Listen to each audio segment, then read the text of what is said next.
All right, guys, what's going on? Welcome back to the Everything College Football podcast. Today, I'll be doing my preview and prediction for Week 4 contest in the Big Ten between Iowa and Rutgers. Hawkeyes 1.5-point favorites. Total is set at 45.5. 8 p.m. Eastern Time Friday night on Fox from Piscataway. Getting started with the Iowa offense on the Rutgers defense.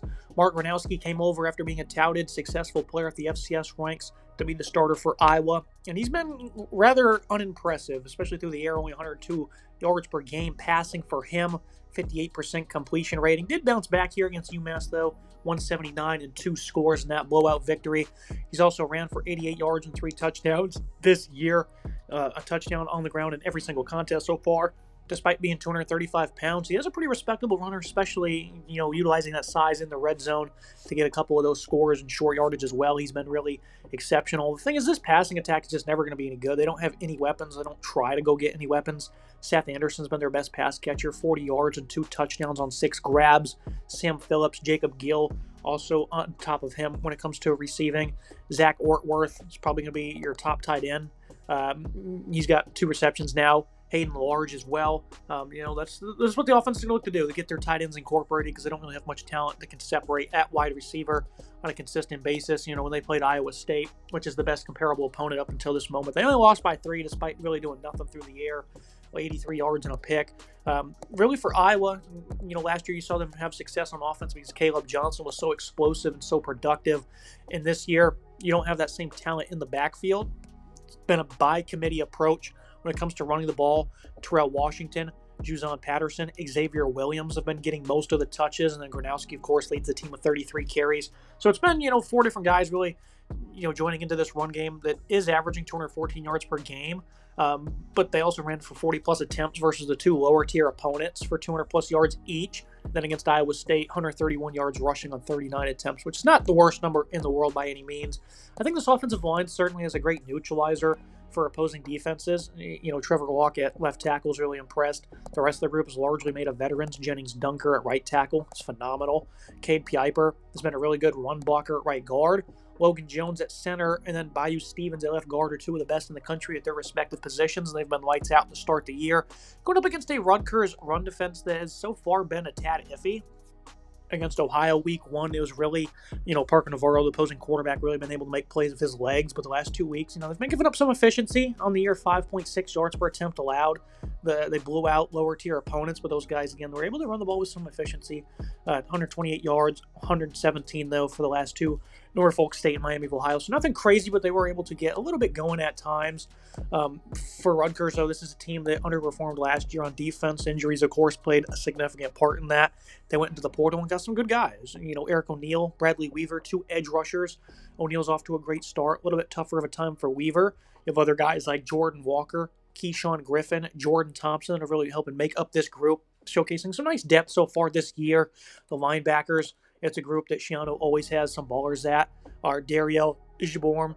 He's been, less than stellar this year and consistent against the run as a tackler. Moses Walker, though, on the other hand, has been really picking up a lot of slack. He hasn't missed any tackles. He's been great against the run.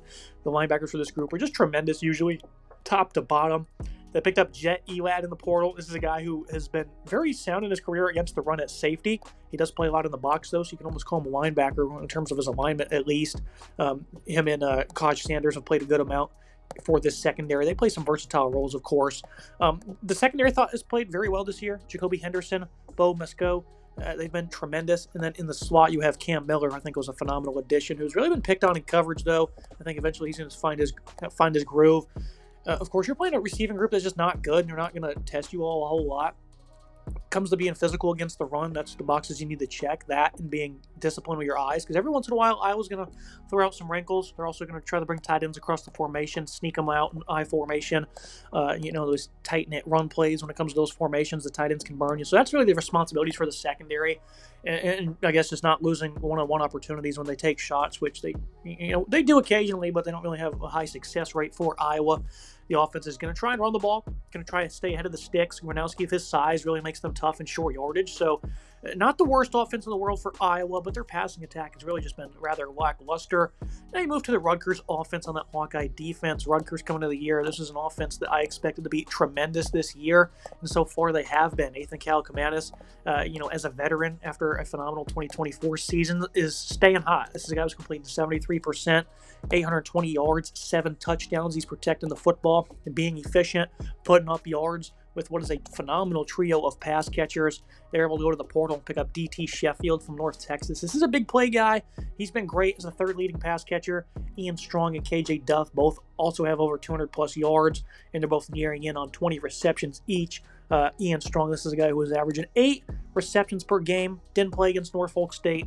They didn't specify what his injury is, but I assume it's nothing that's really long-term or lingering. If they didn't make a larger announcement, he's obviously going to be incredibly key going up against the Iowa defense that is incredible when it comes to their cover 2 shell, limiting big plays, just overall being tough and physical against opposing receivers. Deshaun Lee and TJ Hall off to great starts at corner. I think these guys can certainly be tested, though. I think they're inconsistent. I think you saw that a lot last year. I don't think they're as stout as you're accustomed to seeing at corner. They have a phenomenal safety, Xavier Nwakba. He's tremendous, especially when it comes to stopping the run and being a tackler. Some of the newer guys like Cohen S. Stringer and then Zach Lutmer have been pretty good to start the season in the secondary. I mean, they're just incredibly well coached. Phil Parker, he knows exactly what he's doing when it comes to this secondary. So they're probably in for a pretty respectable day. I expect more of a short passing game approach, getting the ball out of Kaliakmanis' hands fast to really also stay ahead of the sticks. If you're Rutgers, the linebacking group, it's a brand new group. All these guys have been in the program for a couple of years, but none of them have really played, and it's going to be led by Jaden Harrell. He's missed 5 tackles, as has Carson Shar. These guys haven't been great to start the year. It's obviously not costing this team too much, but the linebackers will eventually come into their own. But in this game, you want to see them be stout in coverage, and of course, when it comes to tackling in open space, because there's a lot of screens that Rutgers are going to throw. Again, I think it's going to be a quick short pass game, at least to get things opened up. The defensive line is a veteran group. These guys all have played, unlike some of the linebackers. Aaron Graves, Ethan Herkett, Max Llewellyn. These guys have all seen the field throughout their career, and they've all started the year tremendously. I mean, we have 5 sacks between that trio there.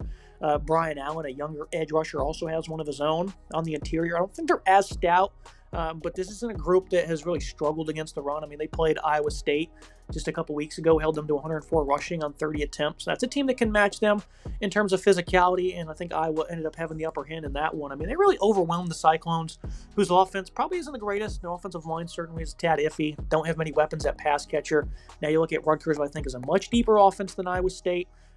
They do have some issues at left tackle, though. Dante Chin has really struggled. Tyler Needham's played in that spot as well. I think that Needham's probably the guy they need to go with moving forward.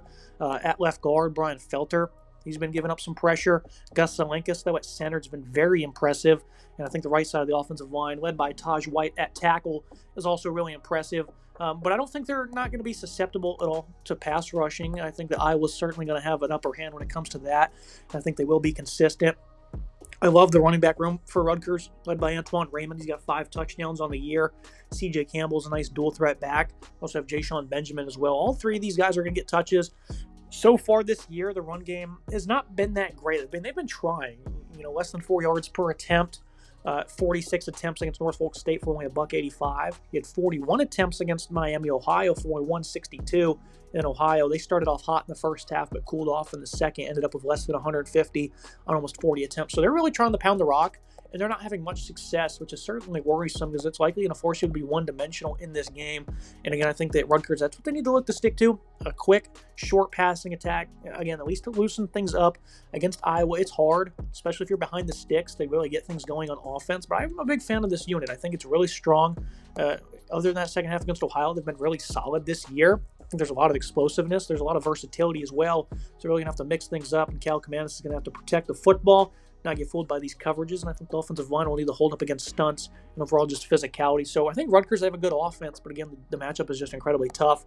Moving to the final analysis and the prediction, I think the best bet's going to be Rutgers' money line here at home against an Iowa team that's really just struggling on offense, and everyone knows it doesn't matter because the way they play football when it comes to defense and special teams allows them to really hang in and pretty much beat a lot of opponents because of those 2 factors. But I think Rutgers is going to be built for this. I think their defense, they have some talented players. I know it's still not the most polished group. but I don't think they're going to get tested downfield at all by the passing attack. I think they'll be challenged by the run, but I think overall they'll do well. I think they'll step up in the red zone specifically, and I think Cal Kamanis, he's going to run this offense very good. He's been efficient and accurate this year, protecting the football, and I think you're going to see that carry over against this tough defense. I think ultimately they're going to get a 24-16 victory. Very tough to beat Iowa. I don't really know why they're favorites. I think it's a little odd. I definitely think this team this year is not going to be all that great. And I think it's all going to collapse at some point when it comes to putting up wins. And I think that's what you're going to see this year. A lot of tough games that they're going to be on the wrong side of. And that's going to happen here in Piscataway on Friday night as Rutgers gets the job done. Make sure you guys like, comment, subscribe. See you next time.